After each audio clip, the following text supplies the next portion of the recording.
Bernie Sanders has been running to lead a political revolution, a revolution that changes the nature of politics, and in particular changes the nature of the Democratic Party itself. He runs against the Democratic Party establishment. He talked about how, yes, Democrats are better than Republicans, 10, 25, 100 times better, he said, but are they the party of working people? No, he said, they're not really the party of working people, and he wanted to make them that way. You're talking to a candidate uniquely who's taken on the entire corporate establishment. You're talking to a candidate who's taking on the political establishment. If Bernie Sanders wants to become the leader of the Democratic Party, he's got to actually try harder to lead the Democratic Party, not just take it over.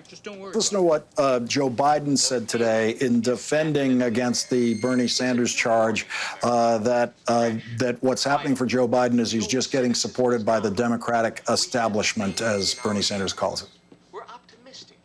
He said that your victory is essentially the corporate establishment coming together. What do you think about that argument?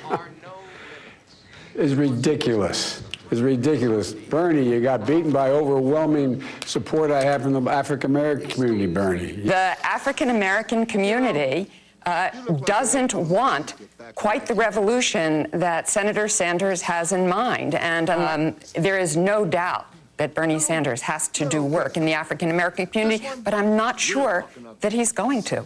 And in that sense, doesn't think it takes a political village to get this nomination. You can just run from this strong base that fully believes in you and try to expand the number of people who fully believe in you. Is that a formula for getting this nomination?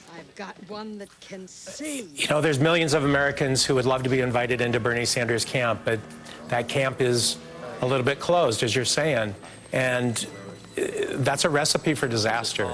You need every person, every vote, every volunteer, every contributor you can possibly get when you run for public office. Had Elizabeth Warren endorsed Bernie, you're talking about a whole different subject. He would have gotten 80, 90, almost, I mean, he would have gotten most of those votes. Late this evening, Donald Trump also hinted at what his potential campaign strategy against Biden would involve, focusing on the vice president's son and his time serving on the board of a Ukrainian energy company. That was purely corrupt. That's like pouring perfume on a pig.